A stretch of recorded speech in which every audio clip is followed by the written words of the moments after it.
I have 3 o'clock, so we're going to go ahead and get started. My name's Becky Zellars, and I teach 6th grade at Ozarks Christian Academy, which is in West Plains, Missouri. I was at a conference, and a speaker recommended the book, When Kids Can't Read, What Teachers Can Do, by Dr. Kylene Beers. So because of our school was having this new focus on literature, I decided to go ahead and just get this book. And I want to just take a second to recommend this book to everybody in the room. You can get used copies on Amazon, and I think with shipping, it was like $8. So that's 2 coffees, and I love coffee, so it's still worth it. It's really well worth it. By Dr. Kylene Beers.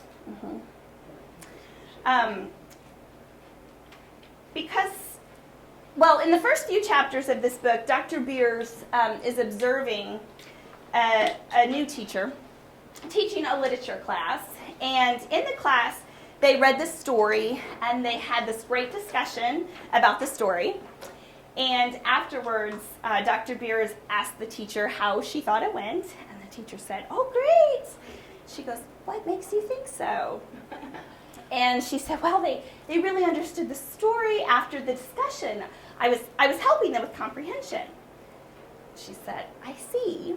And how were you helping them to understand future readings?" And I just thought, oh my goodness. I had such an aha moment at that point because I was that teacher. I had been teaching comprehension as a product, but not a skill. So I had produced kids who understood Tom Sawyer and Across 5 Aprils by Irene Hunt, but had I in any way taught them the skills necessary to comprehend future reading, like Plymouth Plantation in 9th grade, or the Divine Comedy in 11th.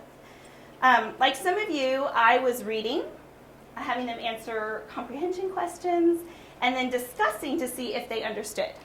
But after this, I had a complete paradigm shift, and I realized that I needed to use strategies in my classroom with our current readings that the students could reproduce in the future to comprehend readings in the upper school. Because our school is set up pre-K through 6th, and then in the upper school it's 7th through 12th. I needed to use literature time to teach comprehension as a skill rather than a product. And I wanted to use strategies that would bring that invisible process of comprehension to the visible level.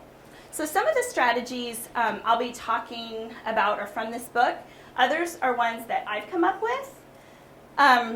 But before we jump right into the strategies, there are 2 very important things that we need to keep in mind. The first one is your strategy must work to accomplish the target.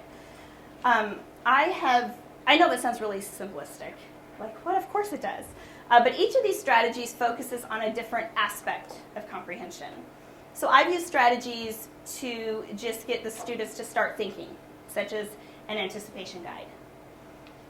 Often poor readers think of reading as a passive activity, and they don't realize they need to think while they're reading. I've used strategies for recognition, visualization, prediction, for inference, that is tough to teach, for summarizing, and for sequencing, which are all important parts of comprehension. So if my target is for my students to be able to write a 4-sentence summary of the chapter, then I need to use a strategy that focuses on summarizing. So it sounds really simplistic, but sometimes it can take a while to figure out what am I actually trying to teach them, because comprehension is a huge topic, and there are smaller, bite-sized pieces that are easier for kids to learn one at a time. The second point is that you need to model each strategy for the students. Each strategy must be explicitly modeled for the students, and that does take time. So make sure you add extra time in your lesson plan, or be willing to extend the lesson plan for that. So I will think aloud if it's a strategy where eventually they do silent reading and they're thinking. I actually think aloud, and I model it on the whiteboard every new strategy at least once. I often model it again after they've had the opportunity to try it, just for them to be able to check themselves. So I can't stress enough how vital this is to students being able to successfully use and then apply these strategies later on and in other subjects. It only adds a few minutes, but it will save you tons of time in correcting mistakes as you walk around and monitor as the students are applying these. That takes way more time than just taking 5 minutes to model it. Okay, so let's get right and started with the strategies. Okay, so this is a list of strategies that I use in my classroom. I think I'm right in front of you. I'm so sorry, Betsy. It's like this is way better than me. But I do have for my a small book for you that has every single strategy with step-by-step instructions and examples in the back of the students actually doing the strategy. So if you can't see the presentation, you can make sure you go home with that.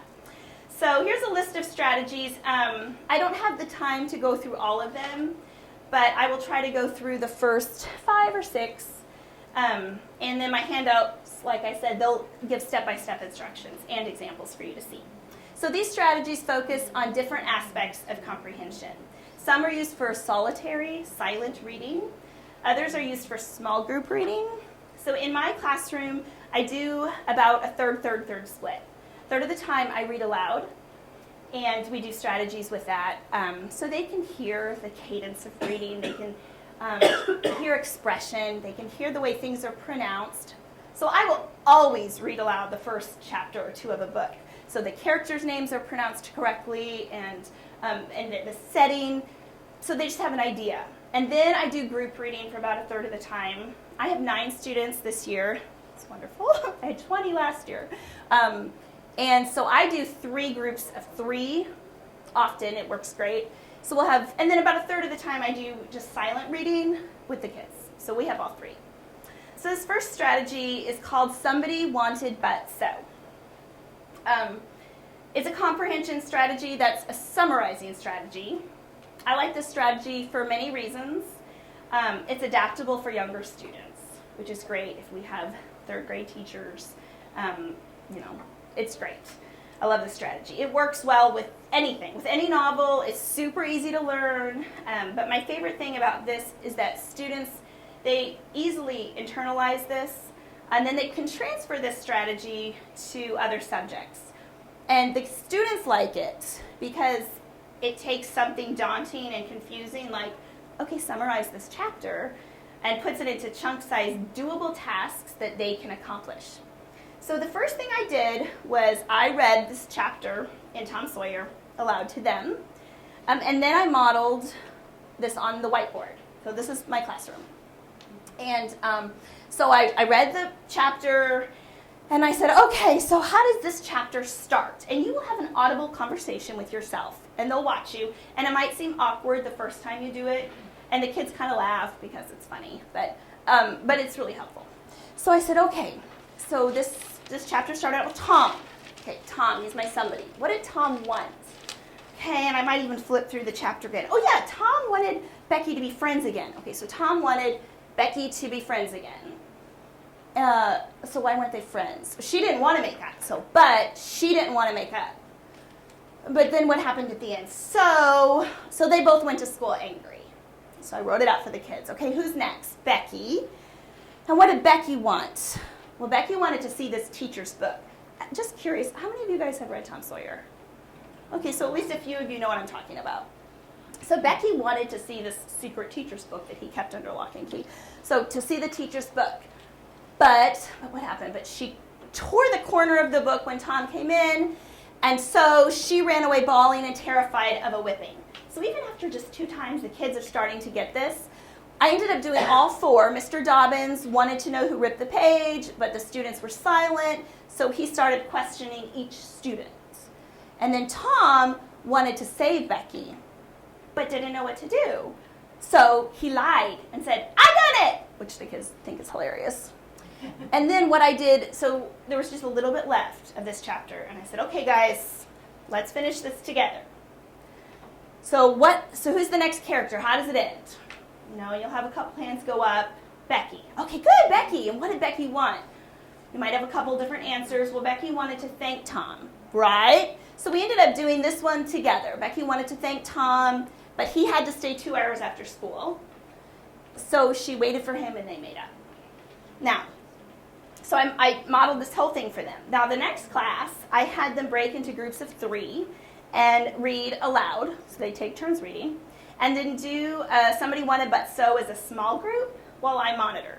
So I could quickly go through and say, okay, is this making sense as a sentence? And so I monitored while they did this as a group with the next chapter. Even my kids who really struggle were able to summarize. They were able to make these summary sentences because it just has this pattern. And then after only doing the strategy twice, once as a class and once in small groups, I had a student be able to transfer the summarizing method for her history class, which was really exciting for me. I had asked my students to write me a paragraph on why the U.S. went to war with Mexico in 1846. Now, most of my students quickly got to work on writing their paragraph, but you always have a couple who struggle. And so writing this summary paragraph, one girl sat there for a couple minutes, not doing anything, and then she raised her hand and she asked, "Are we allowed to use Somebody Wanted But So?" Now, I had taught that in literature class. This was history class. And I'm sure I don't need to tell a room full of educators how I felt at that moment. It was like, leaping. I smiled and nodded, and she just perked right up, picked up her pencil, and got to work. So she had the tools she needed to write this summary. So she got about 3 sentences in when the lunch bell rang. She got up and went to lunch. I went to her desk and snapped a picture. And then I helped her form this into a paragraph, of course. But she wrote, President Polk wanted the Mexican land, California and New Mexico, but Mexico declined their offer to buy it, so Polk went to war with the Mexicans. Some American citizens wanted a war with Mexico to not happen because it was unjust. 6th grade, it's all about justice. But they were a minority group, so the war continued. Mexicans wanted Americans to not take their land, but the Americans were greedy, so Mexico had to fight. Now, she had more sentences, of course, after lunch. She came back and finished it. But she was so excited because she was able to have this strategy to be able to write her paragraph. So that was just a great moment. I was able to share this strategy during a staff development, and our 3rd grade teacher really just ran with it, taught it to her 3rd graders. And look how effective it is for even allowing 3rd grade to summarize really succinctly, in one sentence, summarize these different Greek myths. So Peleus wanted to kill Jason, but his dad sent him away, so Peleus was very mad.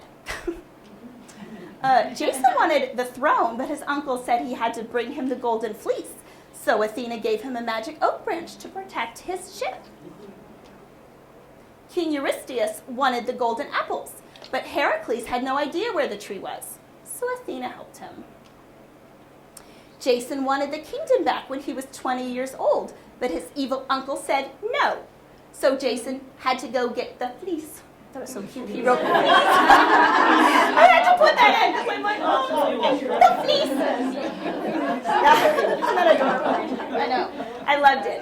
So as you can see, even 3rd graders, they can learn to summarize an entire Greek myth in a sentence with this strategy. It's a great one.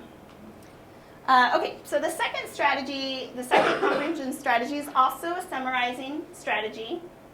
Well, actually, it has a lot. Sequencing, obviously, with outlining sequencing. The students had been making outlines of fables during the progymnasmata writing class, and I wanted to see if this was a transferable skill for them and if it would aid in comprehension. I had already explicitly modeled this on the whiteboard. I did think aloud with them many times during the outlining of the fables. So if you've never had your students outline before, you'll have to model for them how to think through what is the main point? Where is there a change of scene? What is a detail? You have to, they don't know what a main point is. They have no idea. So you have to show them. But my kids had outlined many times. So I kind of had them read, I think it was chapter 30 of Tom Sawyer in small groups, and then write your outline of it, outline the chapter. The conversations I heard as I walked around and monitored were amazing. They were discussing why one thing was a detail, not a major point. They were discussing what were the main events in the chapter. I heard one say, where's the change of scene? It was great. They were defining terms. They were giving examples. They were really just taking ownership of this comprehension exercise. At the end, I asked if anyone could tell me what the chapter was about, and every single hand went up. That's never happened. I asked if there were more volunteers because they understood this chapter better, and they all said yes. So I said, why? I wrote down some of their answers, and I wanted to share them with you. Okay, well, let me quickly go through this. So it's excellent for analyzing and sequencing, deals with total comprehension.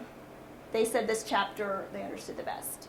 It's really, I don't know if you can see that. I don't know how good it is with the lights, these fluorescent lights right here, but she's just outlined. This is just one of the ones I pulled so you could see. They have their main points and their subtopics or their subpoints, minor points, and then their details right there. They did a great job. So they were able to transfer this very well from the Pro-Gymnaspida. Okay, so here are some of their comments. You have to reread to find the main points. It's like, so rereading, that's another strategy actually for comprehension. It helps you figure out what's important. You have to actually think about what happened. I know that sounds very duh to us, but to a sixth grader, again, reading, sometimes they just think, those people who are just good readers, I'm not a good reader. They don't realize it's not passive. You have to think. It's an active activity. When we write it down, we put it in our own words, so it helps to understand it better. Writing down the outline helped me to remember. So I just liked that one because this kid has a real hard time, and he was just really happy. He's like, it helps me to remember. I'm like, well, that's a pretty good reason. So anyway, the next one is, it's so simple, it hardly seems like a strategy. It's called sticky note prediction. It's a predicting strategy and an inferring strategy, which both aid in comprehension. I've discovered that teaching students to infer meaning is probably the most difficult aspect of teaching comprehension. Some kids do it innately. They can infer meaning. But you have to teach those who struggle with inferring meaning to look at context clues very closely, to look at nouns for the setting, to look at pronouns for the people. You have to really teach them to look at these context clues carefully. One way to practice this is to use this strategy. So it does require a little bit of planning, not too much. You need to read ahead and decide where would be a good stopping point to make a prediction about future events. So when I did this strategy, I modeled it like this. So I read ahead, and I put a sticky note here. And I told the kids, okay, everyone open your book to 71, look at the ceiling. So they opened to 71 and looked at the ceiling, so they wouldn't be reading ahead. I didn't want them to be like, what are we going to read about? And then I just walked by with my sticky notes. These are wonderful. I have little ones that I can use all the time for bookmarks and other things, and my big ones. And for this one, you'll want to use the bigger ones. And I just quickly walked by and stuck the sticky note under the sentence I wanted them to stop at. Like, you won't read farther than this. You will stop here. And then I read it aloud to them. So this was during a read aloud time. So I read aloud. I have time. I'll show you how I did it. So I said, okay, I read through page 70. But it transpired that this was a request which Joe had just been going to make of Tom and had come to hunt him up for that purpose. His mother had whipped him for drinking some cream, which he had never tasted and knew nothing about. It was plain she was tired of him and wished him to go. If she felt that way, there was nothing for him to do but succumb. He hoped she would be happy and never regret having driven her poor boy out into the unfeeling world to suffer and die. As the two boys walked sorrowingly along, they made a new compact to stand by each other and be brothers and never separate till death relieved them of their troubles. Then they began to lay their plans. Joe was for being a hermit and living on crusts in a remote cave and dying, sometime, of gold and want and grief. But after listening to Tom, he conceded that there was some conspicuous advantages about a life of crime, and so he consented to be a pirate. Okay, that's where I put it. So I said, okay, now I'm going to make a prediction about what they're going to do. Last time they skipped school, they went to the woods and they played Robin Hood. So I wrote down, okay, so I remember the last time they skipped school, they went to the woods and played Robin Hood. This time they're talking about being a pirate, so I think they're going to go skip school and play in the woods and play pirate. That's my prediction. Okay, so then I finished, I had them, they're watching me thinking, what is she doing? This is so different. And we finished reading the story, reading aloud as they followed along. So we saw that my prediction was half right. They didn't go into the woods and play pirates, but they stole a raft, ran away, became pirates on an island in the Mississippi River. But the point isn't that your prediction is right or wrong. You have to make a prediction that makes sense. So you have to be able to back up why you think this will happen. And in order to do that, you have to give a reason from the book. So you can use foreshadowing, a past experience, which I used a past experience that time, or something, but I require my students to explain why they think it's going to happen. So even if they're wrong, they get full credit, 100%, if they can back up their reasoning and if it makes sense. I would purposely choose an incorrect or partially correct prediction.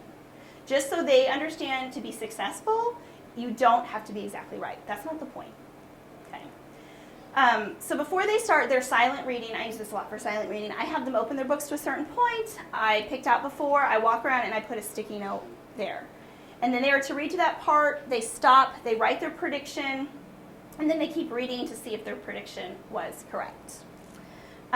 This is such an easy strategy. It's so great. It gives them a reason to read.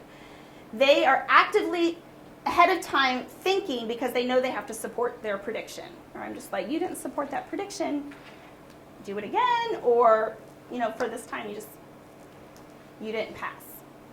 So they know they have to support their prediction. And then they're actively paying attention afterwards to see if they're right. So it just gives them a reason to read. I use all different sizes like I've shown you in my sticky notes. They're great. The next one is called Say Something. This is a great strategy for teaching recognition, visualization, questioning, and prediction. I need a drink of water. Man, all this talking. This has to be modeled because it's odd. They're going to be thinking aloud. Say Something is you're thinking aloud. So I read this paragraph and I just made comments. So sometimes I'd write a question or I'd ask a question. So I read this paragraph out loud to them, and so I'm reading along. The ticking of the clock began to bring itself into notice. Old beams began to crack mysteriously. The stairs creaked faintly. Evidently, spirits were abroad. Spirits, okay. So he's superstitious. And each time I would make a comment, I'd put the book down. So they'd understand, I'm not reading this, I'm thinking this. And then, okay, I pick it back up and read again. Next, blah, blah, blah, blah, blah. Next, the ghastly ticking of a death watch. What is a death watch? Is that like a watch on your hand, or is that watch what you do with your eyes? What is a death watch? Okay, and so then I would, keep reading. I would make predictions, that kind of thing. So you just have to model it. So then I had them break into groups of 3 and read in the group. And each time a person read at least 3 times a page or so, they had to say something. They could either something that they could visualize, something they recognized, something they had a question about, or they could make a prediction. The students did a great job with this the very first day. I couldn't believe it. I had a little girl. They were reading the chapter about the graveyard, and it said something about the trampled grass, and she said, "Oh, I can picture that perfectly because my dad says the cattle have trampled the grass again." She said, "I know what trampled grass looks like." Another one said, she was reading and she said, "Does anybody know what pallid means?" in her group, and one said, "I think it might mean pale." So she reread inserting pale into the sentence, and she goes, "No, that makes sense, maybe." And then they just kept going. But they're discussing, thinking about words. I really like this strategy. It's just super simple. The kids know they have to be thinking as they read to make a comment. And it's great for helping them to visualize what they're reading because of the recognition and the questioning. So just keep that in mind depending on what your target is. If your target is to have them summarize something, don't use this. But if it's to visualize the scene, then this is great for it. Double entry journal is just a solitary reading version of Say Something. This is great. Actually, this is a great strategy for teacher feedback. Oh, that's so dim. That's unfortunate. I'll have to read it out loud to you. So basically, they have to write a quote from the book.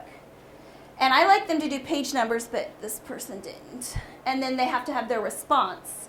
And it's just great to see where the kids are. They might not want to make this comment out loud, but they'll write it down. And don't worry, I have this in my packet too. Everything I'm showing you I have in my packet and way more. It's insane. You don't care about what I put in there. It's crazy. I put way too much. But like this, so this little girl wrote, "The South asks only to be left alone, while Scram. I think Wiles has Southern sympathies. Only to be left alone to carry slavery into every new territory, John. I think for the most part the Creighton family has northern," she put alliance, she means sympathies. Here, Tom played softly on a mouth organ for a while. What's a mouth organ? Now another student, interestingly enough, because this is all silent, they don't talk about it, had the exact same quote. And she wrote, "Is that a harmonica?" So I can see one's just asking a question, what is this? But another one's already making connections. I wonder if that's a harmonica, a mouth organ. It's really great. Here's another one. Now this one, okay, this little girl, she's hilarious. Everything is about her. So when she does her double entry journal, they're always about her. This reminds me of blah, blah, blah, my brother and my sister and my mom and my dad and me and blah, blah, blah. It's always about her. It's like, whoa, this poor child. Like the world does not revolve around you. But here I love, because she's really learning to think. She wrote Young Yale. There's alliteration. It's like, well, yes, it is. And then she wrote, let's see, where did she write? Something about the flames struck at a great log and shot up hot tongues. And she wrote, is that personification? Prosopopoeia? Like, so she's trying to make these connections with what she's learning in the pro-gym and in grammar. And that's not me good. So she is really, and then here, she said, here are the rivers, the Tennessee and the Cumberland. Is that near the Cumberland Gap?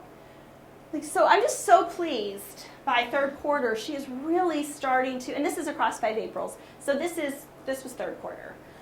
She has really started to think, and it's not all just about her. It's wonderful. Okay. So, you know what, going back to this one time, I had half of the class ask what a certain word meant. So I knew that's good. I need to go back and cover that. So this is just really great for, you can quickly see where the students are. Okay, so this is an inferring strategy called It Says, I Say. This is by far the most difficult for kids to learn.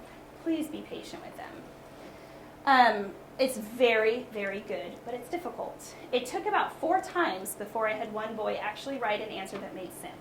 So I don't grade these when I'm first teaching them. I'm just trying to get them to do it and to do it correctly. But now I do grade them. But he's learning. He was learning to look for context clues and infer meaning. Often the best way to learn something is just by doing it, right? So I'll start with a very basic question. So was Tom brave? Was Becky brave? Why did they get lost? Why did they get lost in the cave? The student has to give a quote from the book. So It Says is a quote from the book, and I'd like them to put the page number. And then they have to put something they know. Okay? So they put a quote from the book, something they know, and then they answer the question, and so, by inferring meaning based on connecting what the book says to what they know.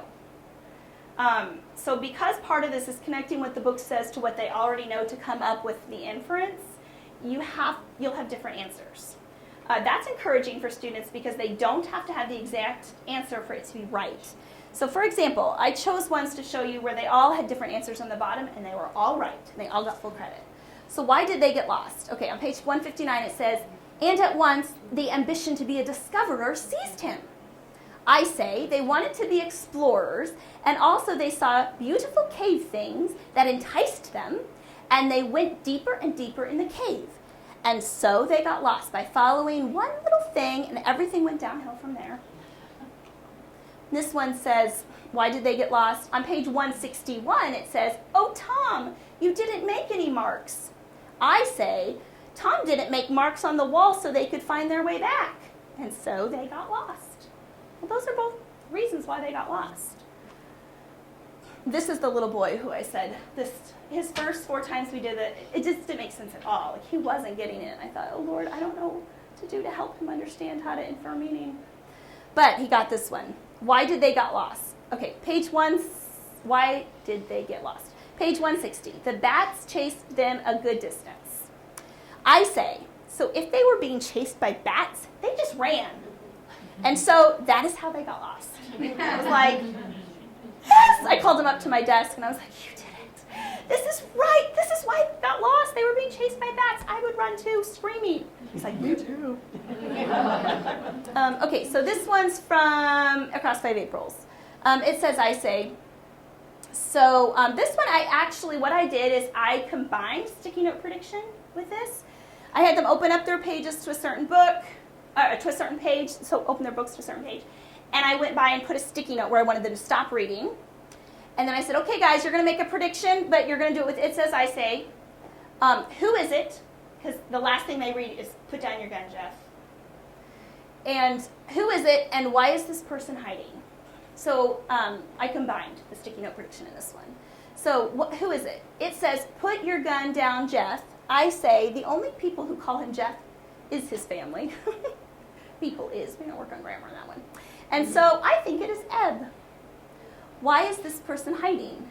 We are charged with hunting down deserters of the United States Army.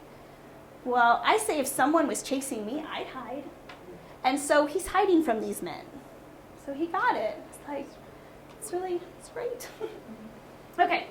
Let me see. I'm not even sure where I am. I stopped looking at my notes. Okay. So I have some time left. I want to make sure I have plenty of time for questions. And then if you want, I actually have a strategy you can try where I went ahead, I have a short story here, and I already went ahead and I put the sticky note, I want you to stop reading, and you can make a prediction. But first I want to have time for questions. And then if we don't have questions, I'll make you work. So does anyone have any questions? Yes? All of these different strategies, do you, at the beginning of the school year, go through and try to introduce them to all of these strategies? So that later on in the year, when you say, okay, today we're going to do somebody wanted but so, they automatically know what you're talking about? Yeah. So what I'll do is I'll just introduce maybe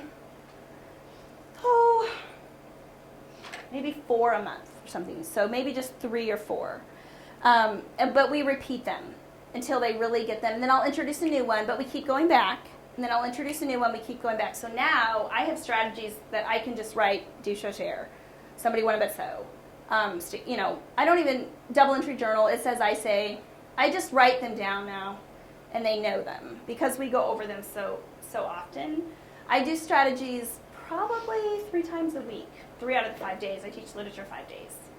Probably 3 times a week I'll do a strategy. So they know them now.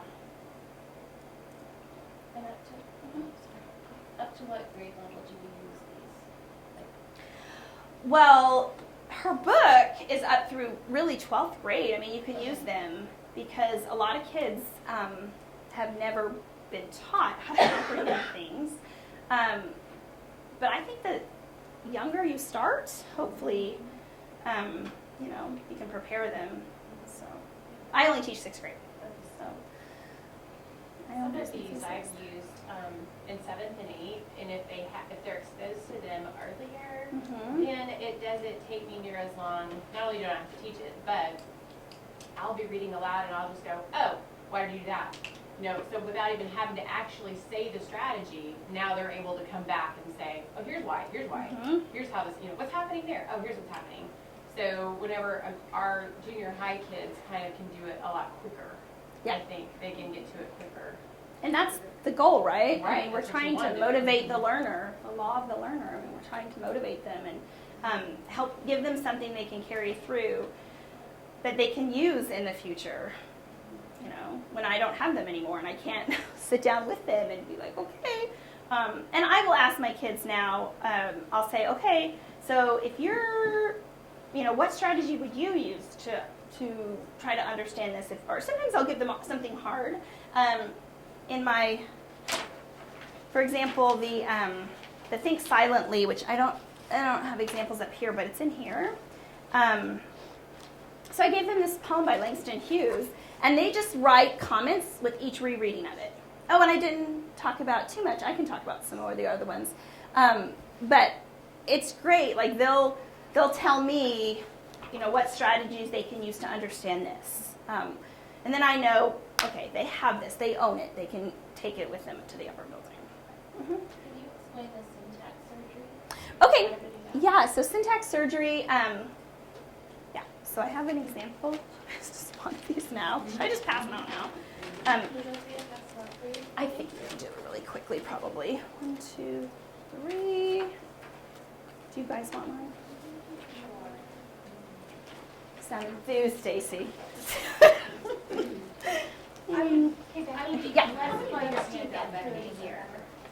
Yeah. 5. 1, 2, 3, 4, 5, 6. 4. I teach everything in 6th grade except for Latin. We have a Latin teacher. How much do the students read on their own to get through those 5 books in a year? So I just split it up about a third of the time. So I read a third of the time they read in groups, and then a third of the time we have silent reading. But we have every day. How much homework do they have in reading? They would only have homework if they didn't accomplish it in class. If they didn't do it in class. I don't ever assign homework. So I'm trying to do homework free. And I have a study hall every day. The last 25 minutes of my day are, it's called intervention time.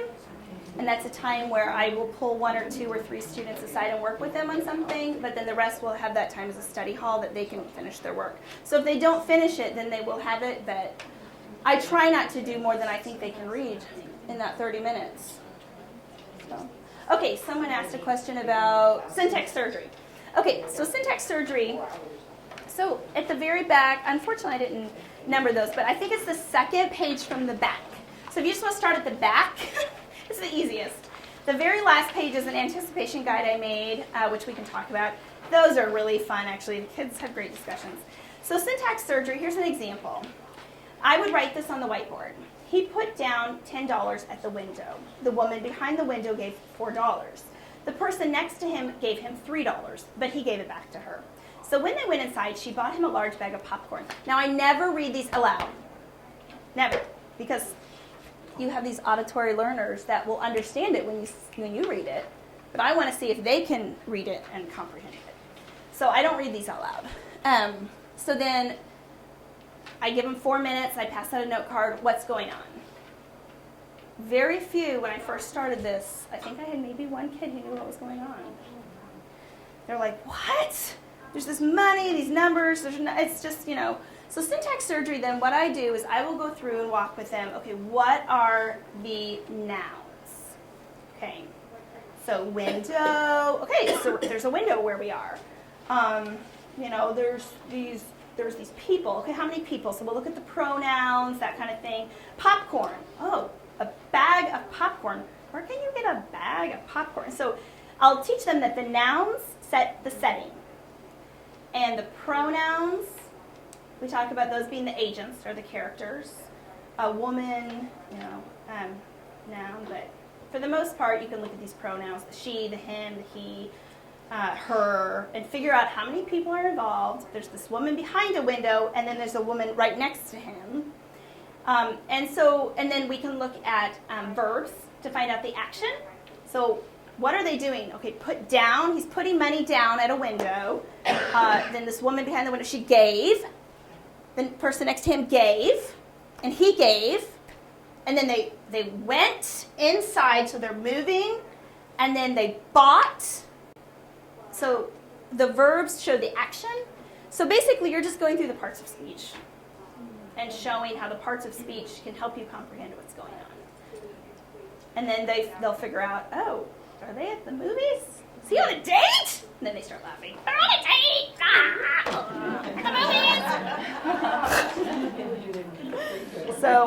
So it's easy for us. I mean, we look at it and we're like, oh, they're at a window, money, popcorn, movies. They don't. They need to walk through it. You need to show them how the different parts of speech show different things. Nouns show the setting, pronouns show the agents, verbs show the action. So that's syntax surgery. So the anticipation guide, since we have time, it's the last page. This is really fun before you read. This is a pre-reading to get them thinking about. So you want to do you don't want to do questions that are easy to have a yes or no answer. That's no fun. There's no discussion there. This one, there were no unanimous answers on these. None. Every single one I had split up. So a parent should always treat all of his or her children the same. Some said yes, some said no. And they had to say why. So I said, yeah, why did you say yes? Because it's fair. It's not fair to treat kids differently. Another kid said no. Why did you say no? Well, what if their kid had special needs? You can't treat a kid with special needs the exact same as you would. And I was like, oh. And then another kid said, well, what if they have a 2-year-old and a 16-year-old? You can't. And then the other kids are like, oh, yeah, can I change my answer? So it just leads to great discussion. And it gets them thinking because the themes with Across 5 Aprils, it's a lot about growing up. Jethro, at age 10, takes on the responsibility to feed his family and to feed his brother's family while his brother's fighting. So the year before, there were, I think, 5 men plowing the field for these two farms, and that year, when he was 10, he had the sole responsibility put on his shoulder. And so he's not going to be treated the same as his brothers were. He's given way more responsibility because his situation's different. So this is just getting kids thinking before about these themes in this book. So I love anticipation guides. Any more questions? One of the things that I have found very helpful in some of these things in my classroom is finding just really good literature picture books that can teach some really deep literary strategies that they can then apply in their book. You know what I mean? And Yes. you can easily read a picture book that a lot of people wouldn't say, well, that's for 5th or 6th grade, but really they can be. And they're very effective at getting the points across, and then they can apply it in their literature book that they're reading. Yeah. But kind of like with the syntax surgery, I always do something small, but then they can apply it with the stuff we're doing. So, yeah, that's good. Any other questions before? Your double entry journal, I assume that's what you're talking about, going back and rereading it? Is that what that's when you're talking about? The double entry journal is the one where they have book and my response. So the book says this. So where she wrote Young Yale, that's alliteration. And that's the one where she's thinking, oh, that's prosopopoeia, that's personification. Yeah, that's double entry journal. It's the silent reading form of Say Something. Say Something's group reading, it's audible. Double entry silent reading, it's silent. Okay, so rereading, this is interesting. So each time you reread, you have a different thing they read. So you don't just reread, you have a purpose every single time. So I think rereadings on page, I already have one up here. Rereadings on page 3. So they will reread the chapter or the short story several times. However, each time they read it, they focus on a different aspect. So the first time you'd say, okay, I want you to really focus on Bill in this chapter. I want every single time it's talking about Bill, I want you to see if you can, what does he feel like? What does he see with his eyes? What does he look like to people around him? I want you to focus just so on Bill. And so they are just really focused on that. And then I might say, okay, the next day, we're going to read this chapter again. Well, I read it yesterday. This time I want you to really focus on, I don't know, what did I put in here? The way things are being done. Look at adjectives. Look at adverbs. Are they in a hurry? Are they being done slowly? Are they anxious? Are they happy? I want you to look at the mood, look at the tone. And so they really focus on adjectives, adverbs, get the mood, get the tone. And then the third time you might do conflict, action. You might pick a different character, the setting. But by the end, you've read that 2 or 3 times, and they know that chapter in and out. And then they're usually like, that's my favorite chapter of the book. Like, it's not the best chapter of the book. You just know it the best because you've had to read it 3 times. But you have to give them something to focus on, or else they're just bored. And they're like, we're rereading this. We already read it. We know what's going to happen. But then you'll hear as they're reading, oh, I missed that. I missed that the first time. Or, that's new, or I didn't catch that. So they catch new things. Okay. I have a question. Yeah. So reading comprehension with standardized testing is always a challenge. Mm-hmm. How do you feel some strategies like this help with that? I know usually on state testing or standardized testing, they have passages to read and answer questions. Mm-hmm. Yep. We try to practice timed reading, Mm-hmm. or we practice reading a passage and answering questions. But what are some of those strategies that help improve that? Well, you can definitely do. I mean, if they've owned them, whatever ones that they're really comfortable with. Somebody wanted but so would be so easy. Read through, and then what did this person want? They could go back and they could do that, and that's a really easy one that you don't need any prep for. They could do the rereading. They'd have to pick themselves what to focus on, which can be difficult for a 6th grader. They just need more direction. But they could do syntax surgery by themselves. If you have modeled it enough, they know, okay, I gotta look at the nouns. Okay, so where am I? How many people are involved? So I would say probably somebody what about so, or outlining just takes too long probably for a standardized test. They could do syntax surgery, somebody what about so, pretty easily, I think.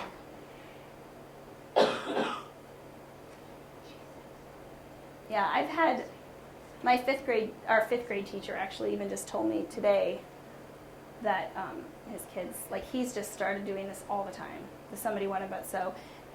It's just easy. Like, and once they get it, they can get it. So. Any other questions? Well, if you don't mind to get out early. Or do you want to try a strategy? I don't want to make you work at the end of the day. I mean, you're probably all as exhausted as I am. It's exhausting. Mm-hmm. How would you do this if you were teaching a non-literature class? So teaching in science, how would you do that? How do you do it when you do science? Do you do it? Did you teach science? I do. Well, I guess you would do it the same way. I mean, you can only do it by doing it. So I guess you just model the strategy and have them do it. Would be my only suggestion. No matter what the topic is, just having them do it. Did you have a good idea? Share it with me. Sticky note prediction before experiments. Yes. Sticky note predictions, I do that all the time. Especially when I've been preparing all this other stuff. Sticky note predictions, so easy. I literally did this one during lunchtime. Like today. I stuck the sticky note on for you all. Yes. So you walk around with a sticky note and you put it in their book? Yes. So I'll say open your page. It literally is less than a minute. If I say open your books to page 30 and I've already seen exactly, I literally will just walk by and just stick it. It takes less than a minute to do a room. Yeah, I'm in a university model school, Mm-hmm. so we're just 2 days a week, and then we have 3 satellite days. And so I feel like these would be, we do somebody wanted but so. I feel like these are outstanding ideas, and I'm going to start Good. incorporating even some. It's just, I'm struggling getting through all of the reading material because I feel like they're just reading, and then it's questions, and then they fill out the summary worksheet, and then that's it. There's no, it's just very repetitive. So I used to do it until now. It's totally different, and my classroom it's just totally different. It has affected every other subject. My students. How do you then measure in order to grade? Because like we're doing a particular that's a good question. Book. That's a good question. Okay, so what I do is when I first introduce the strategies, maybe even a couple times, I will not grade them. it's just like a participation. But then now I do, and they're each 10 points. So we have an evaluation grade, like a test grade, and then we just have a practice grade and how we have to keep score, how we have to grade at our school. So we have practice grades and we have evaluation. Our evaluations are 70% of their grade. Practice are only 30%. Each of these are worth 10 points. So I usually do, like I said, 2 or 3 a week. So every week they're getting 20 or 30 points in their practice. Their evaluation, they have done these so much that by the time I give them an evaluation with comprehension, they almost always all get A's because they've understood it so well. So the examples I've shown you, they would get 10 points because they were able to do it even if they had different answers. So as long as they can do the strategy, but I would usually wait until they've done it maybe 3, maybe some of them will get it right away. You will have some that, like that little boy who took 4 times. I think that might have been his 5th even, but when he got it, boy, now he gets it all the time. So then they would all get the participation grade Right. until you started taking a grade. Well, no, I grade, yes, they get the participation grade until I start grading. So around the 3rd or 4th strategy, I'll grade. So he had 2 where he didn't get full credit. So maybe I started grading after 2, or maybe that was the 5th one. I think he had 2 grades where he did not get full credit. He just wasn't even answering the question at all. It's like, where are you? You're in left field, dude. Like, focus. But then he started getting it. Okay, I have to ask. Yeah. Sorry, you get my questions. You said you don't assign homework. I How do you don't. possibly get through 5 books if they don't do pre-reading before they come to class? We do 30 minutes a day, and I don't know. We were able to cover, we read the first book we read is Tom Sawyer, and then we read A Christmas Carol, which is very short, super fun though. Like, there's so much in A Christmas Carol, it's really fun, the kids like it. Across 5 Aprils, we're going to start on Monday, The Hiding Place.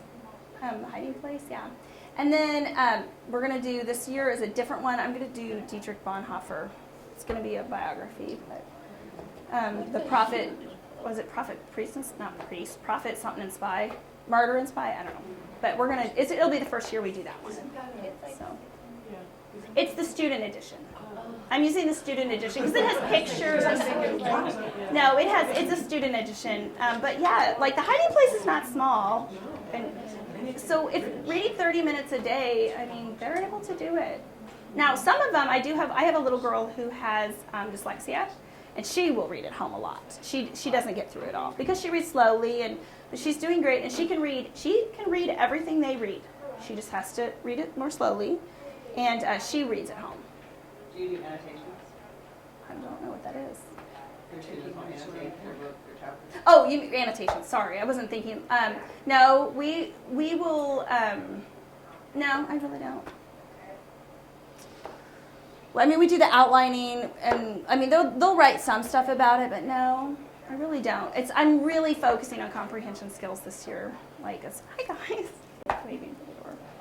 So, yeah, that's kind of my focus this year. I just want them to be able to master these skills before I send them to the upper building and never see them again. Do you ever feel like that? It's like, I just poured into you for a year and I'm never going to see you again, and they get all the credit. Yeah, anyone else feel that way ever? Am I the only one? Thank you. Someone else feels that way. These are a lot of fun though, so I bet they'll be Oh, thanks. thanks. I finally understood books when I was in 6th grade. Well, there you go. There you go. Well, thank you guys so much. Thank you guys for coming, because I know you had a lot to choose from, and you're probably just as tired as me, so I really appreciate it.